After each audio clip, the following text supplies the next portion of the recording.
سلمان صاحب میرا سوال یہ ہے کہ کیا بلاول کی دھمکی کام کی ہے تبھی رانا ثناء اللہ صاحب ایکٹیو ہوئے ہیں نواز شریف اور شہباز شریف صاحب کی ہدایت پر، یا پھر معاملہ کچھ اور ہے؟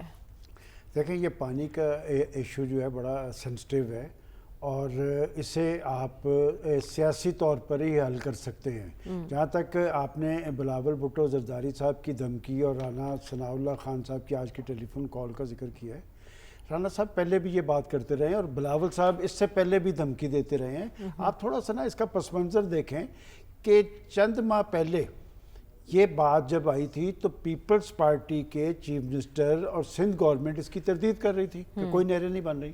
یہ پانی کی تقسیم کا ایشو نہیں ہے، پانی کی تقسیم پہ تو آپ کا ریکارڈ موجود ہے۔ البتہ یہ بات ضرور ہے کہ پانی میں کمی پیدا ہوئی ہے، اور جب جو پانی کی کمی ہے وہ اسی طرح ہی ایک فارمولے کے تحت سب پہ اثر انداز ہوتی ہے۔ یہ کینالز کا ایشو ہے، اور کینالز کے ایشو میں بھی جو ایشو ہے وہ ایک نہر کا ہے، وہ چولستان پہ بننے والی نہر کا ہے، اور باقی محفوظ شہید کینال اس کا نام دیا گیا ہے۔ میں نے کل بھی اس کا ذکر کیا تھا۔ تو آج میری رانا صاحب سے بات ہوئی، اور رانا صاحب تو بڑے مطمئن تھے، ان کی چونکہ انفارمیشن منسٹر سے بات ہوئی تھی، اور رانا ثناء اللہ خان صاحب ایک میچور پولیٹیکل ورکر ہیں، اور انہوں نے یہ بات بڑے کھلے انداز میں کہی کہ یہ ایشو جب تک حل نہیں ہوگا اس پہ ہم آگے کی طرف نہیں بڑھیں گے۔ اور ایک نہر کا ایشو ہے، یہ چولستان کینال ہے، اور انہوں نے کہا کہ ایک کا ایشو ہے تو جو 5 ہے اس پہ تو پیش رفت ہونی چاہیے، جس پہ ان کو کوئی اعتراض نہیں۔ اب بات یہ کہ یہ پاکستان ہے اور پاکستان کے صوبے ہیں کہ پیپلز پارٹی کا مسئلہ، سب سے اہم بات تو یہ ہے کہ جو سیاسی قوتیں ہوتی ہیں نا، یہ پریشر لیتی بھی ہیں اور پریشر دیتی بھی ہیں۔ پریشر کہاں سے رہا ہے؟ اندرون سندھ سے، اور یہ شروع ہوا کانپریس پارٹی سے۔ دیکھیں، بر وقت اگر آپ کسی چیز کا نوٹس لے لینا تو اس کا علاج بڑا آسان ہوتا ہے، اور انہوں نے بر وقت نوٹس نہ لیا۔ یہ تو خود تردید کر رہے تھے کہ کوئی ایسی کینالز نہیں بن رہی اور پانی کا کوئی ایشو نہیں ہے۔ وہ جب قوم پرستوں کا احتجاج شروع ہوا تو وہاں کی جو اپوزیشن پارٹیز تھی ان کی پہلی ریزرویشن چل رہی تھی، وہ بھی قوم پرستوں کے ساتھ مل گئے۔ اب جب اور پریشر بڑھا تو سندھ گورنمنٹ کو اپنا ایک واضح موقف دینا چاہیے تھا۔ انہوں نے اس سے ٹالنے کے لیے کہ جو پریشر ان پہ آیا، انہوں نے بھی احتجاج شروع کر دیا۔ اب اس وقت سندھ کی کوئی ایسی پارٹی نہیں ہے جو احتجاج میں شامل نہیں ہے۔ البتہ جیسے بھی شامی صاحب بھی بات کر رہے تھے، یہ ایک سینسٹیو ایشو ہے، اور یہ ایشو دیکھیں رانا آپ کو کیا لگتا ہے کہ پیپلز پارٹی سیاسی طور پر یہ مسئلہ حل کرنا چاہے گی، یا پھر ابھی بجٹ بھی آ رہا ہے تو ایک اہم چانس ہوگا پیپلز پارٹی کے پاس بلیک میل کر سکتی ہے اس معاملے پر؟ رانا صاحب نے تو ان سے رابطہ کر لیا، رانا ثناء اللہ خان صاحب کو پرائم منسٹر نے کہا ہے، اور پرائم منسٹر اس سے پہلے جب بلاول بھٹو زرداری صاحب بھی ان سے ملے تھے، اور پرائم منسٹر نے بڑے واضح انداز میں یہ بات کہی تھی کہ آپ کو اعتماد میں لیے بغیر کسی معاملے پہ کوئی پیش رفت نہیں ہوگی۔ رانا ثناء اللہ خان صاحب یہ کہتے ہیں کہ بھی 6 ان کا نہروں کا ایشو ہے، ایک کا ایشو جو آپ سمجھتے ہیں کہ متنازع ہے اسے تو پیچھے چھوڑے نا، یہ 5 پہ تو پیش رفت ہونی چاہیے، اور 6 پہ جب اتفاق رائے ہوگا تو اس پہ پیش رفت کر لیں گے۔ وہ تو مسئلہ یہ بتا رہے ہیں۔ اب پیپلز پارٹی کا جو رد عمل آ رہا ہے، ایک بھی نہیں نکالنے دینی کینال نہیں، وہ اصل جو کنٹروورشل ہے وہ ایک ہی ہے، جس پہ وہ سمجھتے ہیں کہ جی اس سے سندھ متاثر ہوگا۔ تو میں سمجھتا ہوں کہ وہ جو پریشر اندرون سندھ سے، میں نے کل بھی یہ بات کہی تھی، اور میں نے یہ بات سندھ کے دنیا نیوز کے نمائندوں سے بات کر کے کہی تھی، انہوں نے کہا اس سے پہلے کبھی تصور ہی نہیں تھا کہ سندھ کے اندر کوئی پیپلز پارٹی کو چیلنج کر سکے یا پریزیڈنٹ زرداری صاحب کی ساتھ۔ لہٰذا وہ جو پریشر پیپلز پارٹی پہ آیا تو پیپلز پارٹی نے اس پریشر کو ٹرانسفر کرنے کی کوشش کی فیڈرل گورنمنٹ پہ۔ اب بجٹ کے موقع پر یہ پریشر حکومت پر آئے گا؟ میں کہتا ہوں بجٹ سے پہلے مسئلہ حل ہو جائے گا۔ اچھا، اس لیے کہ کل بھی میں نے آپ کو کہا تھا کہ جب بلاول صاحب کہتے ہیں نا کہ جی وفاقی حکومت ہمارے سہارے پہ کھڑی ہے اور جب ہم کھینچ لیں گے تو وہ گر جائے گی، تو یہ ابھی گرنے والا مرحلہ نہیں ہے۔ اچھا، وہ گرنے والا مرحلہ اس لیے کہ یہ معاملات بلاول بھٹو زرداری صاحب کے نہیں ہیں، یہ معاملات طے کیے ہوئے ہیں آصف علی زرداری صاحب نے۔ اور کل بھی ہمارے دوست سلیم بخاری صاحب بھی بات کر رہے تھے، میں نے بھی آپ کو کہا تھا کہ پیپلز پارٹی کے فیصلوں کا اختیار آج بھی پریزیڈنٹ زرداری صاحب کے پاس ہے، اور اس پہ خاموشی اختیار کیے ہوئے انہوں نے۔ ان کی خاموشی کو پھر کیا سمجھا جائے؟ انہی سے تو مسئلہ حل ہوگا۔ میں نے آپ کو کل کہا تھا نا کہ ان کی خاموشی جو ہے وہ جب وہ بات کرتے ہیں نا، وہ بہت سوچ سمجھ کے بات کرتے ہیں۔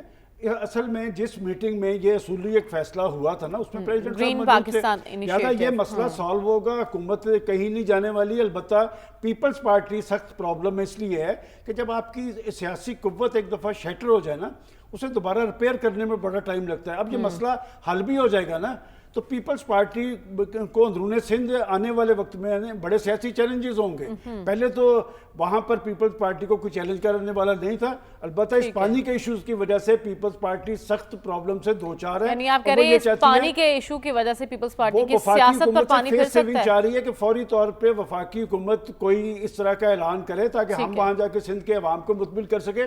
رانا ثناء اللہ خان صاحب نے آج بڑے واضح انداز میں کہہ دیے کہ آپ کی مرضی کے بغیر ہم کوئی فیصلہ نہیں کریں گے، تو کیا وہ اس سے مطمئن ہو پائے گے یا یہ اعلان پرائم منسٹر صاحب سے کروانا چاہے؟ ٹھیک ہے سلمان صاحب، بعد جو میٹنگ ہوئی اس میں آئی جی اور چیف سیکرٹری صاحب بھی موجود تھے، کیا معاملہ ٹرانسفر پوسٹنگز کا ہے؟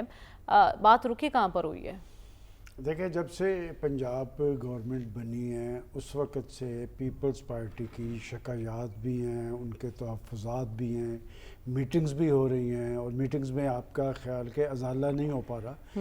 ایک بات تو یہ ہے کہ پنجاب کے اندر جو مریم نواز صاحبہ کی حکومت ہے ان کے پاس اپنی اکثریت ہے، وہ کوئی پیپلز پارٹی کے مرہون منت نہیں بیٹھے، لیکن چونکہ وفاق میں پیپلز پارٹی مسلم لیگ نون کے ساتھ کھڑی ہے، تو یہاں پر وہ یہ نہیں کہہ سکتے کہ ہم اپنی حمایت کھینچ لیں گے۔ یہاں پر ان کی جو پارلیمانی قوت ہے وہ 12 سے 16 کے درمیان ہے، تو ان کے جو ریزرویشن ہیں وہ جن علاقوں کے حوالے سے ریزرویشن اپنی ظاہر کرتے ہیں وہ علاقے جو ہیں مخدومز کے ہیں، وہ رحیم خان کے، ملتان کے۔ تو میرا ذاتی جو میرے علم میں ہے کہ مخدوم احمد محمود کو یا یوسف رضا گیلانی صاحب اور ان کے بیٹوں کو کوئی اتنی زیادہ شکایات نہیں ہیں، ان کے معاملات وفاق میں بھی حل ہوتے ہیں، پنجاب میں بھی حل ہوتے ہیں، اور اس کی وجہ یہ ہے کہ وہ سیاسی لوگ ہیں کہ یوسف رضا گیلانی صاحب جب پرائم منسٹر تھے تو شاید مسلم لیگ نون کا پرائم منسٹر اپنے اراکین اسمبلی کا اتنا کام نہیں کرتے تھے جتنے یوسف رضا گیلانی صاحب کرتے تھے۔ تو لہٰذا پیپلز پارٹی دراصل پنجاب کے اندر ایک اپنی سروائیول کی جنگ لڑ رہی ہے، اور پنجاب کے ایک گورنر سردار سلیم حیدر صاحب جب سے آئے ہیں وہ پیپلز پارٹی کی بات کرتے نظر آتے ہیں، پیپلز پارٹی کے کارکنوں سے ملتے ہیں۔ جہاں تک آپ نے کہا کہ وہ پوسٹنگ ٹرانسفرز کا ایشو، تو پوسٹنگ ٹرانسفرز کے بارے میں نے آپ کو بہت پہلے بتایا تھا کہ یہ اختیار تو مریم صاحبہ نے خود نون لیگ کے اراکین اسمبلی کو بھی نہیں دیا کہ جی ان کے وہ ایک گروپ بنا کے چلے جائیں۔ ماضی کے اندر ایسے ہوتا رہا، ہم خود دیکھتے تھے کہ جی 6 MPs اکٹھے ہو کے گئے، انہوں نے کہا جی SHO تبدیل کر دیں، DSP کر دیں، یہ وہ سسٹم اور یہاں نہیں چلنے دے رہے۔ ترقیاتی فنڈز کے حوالے سے بھی کچھ بات ہوئی ہے؟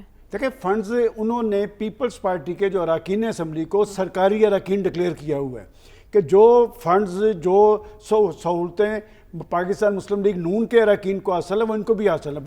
وہ اصل میں جو چاہتے ہیں کہ وہ بطور پارٹی کچھ چیزیں چاہتے ہیں جو شاید مسلم لیگ ان کو دینے کی پوزیشن میں نہیں۔ آج بھی ملک کے بہترین مفاد میں انہوں نے اکٹھے بیٹھنے کا اور اکٹھے چلنے کا فیصلہ کیا، اور انہوں نے کہا جی آئندہ ہفتے پھر میٹنگ ہوگی، جو میں ابھی آپ کو بتا دیتا ہوں کہ آئندہ ہفتے نہیں ہوگی، آئندہ ماہ ہوگی۔ تو لہٰذا یہ سلسلہ جب تک یہ گھومتے ہیں اسی طرح ہی چلے گا۔ ٹھیک ہے سلمان صاحب، یہ کوئی نئی بات نہیں ہے، پچھلے سال بھی ہم انہی ٹاپکس پر پروگرام کر رہے تھے، آج بھی مسئلہ ویسے ہی شروع ہو رہا ہے، تو بحران کہاں جا کے تھمے گا؟ پچھلے سال کی بات کی ہے، اس سے پچھلے سال بھی ہم یہ پروگرام بات کر رہے تھے کہ پنجاب کے اندر گوداموں میں وافر گندم پڑی تھی، اس وقت 1 ارب 20 کروڑ ڈالرز کی گندم جو ہے وہ منگوا لی گئی تھی۔ کس نے منگوائی تھی، کیوں کر منگوائی تھی، مقاصد کیا تھے، مافیاز پیچھے بیٹھے تھے، آج تک اس کمیٹی کی رپورٹ نہیں آئی۔ یہ زمیندار کا ایشو نہیں ہے، یہ نہ سندھ کے وڈیرے کا ایشو ہے، نہ جاگیردار کا ایشو ہے، یہ جن کا آپ نے ذکر کیا ان کا ذکر ہے۔ وہ اپنی گندم جا کے اسٹور میں رکھے گا، وہ بیچارہ تو سارا سال محنت اس لیے کرتا ہے کہ وہ پیسے ملے گے، اپنی بیٹی کی شادی کرے گا، اپنے بچوں کے مسائل حل کرے گا۔ تو میں آپ کو فگر سے بتا دیتا ہوں کہ اس وقت جو صورتحال بنی ہوئی ہے کہ میکسیمم جو گندم بک رہی ہے وہ 2300 روپے تک، 2200-2300 روپے تک، اور ان کے جو اخراجات اٹھ رہے ہیں وہ اخراجات منیمم جو ہیں وہ 2800 سے 3000 تک ہے، لاگت جو آئی ہے، وہ تو اصل در بھی ان کو حاصل نہیں ہو رہا۔ تو یہ ایک کرائسس ہے۔